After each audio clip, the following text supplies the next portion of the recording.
Doon tayo sa may open. Siguro yun, ang gano'n yung mga pulis eh. KFC and Hardee's or yung mga tao, kawawa yung mga tao dito. Talaga sa harap talaga ng building namin.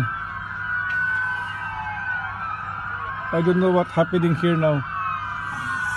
Pray for us, for our safety, Lord. Allah, Jesus Christ, pray for us.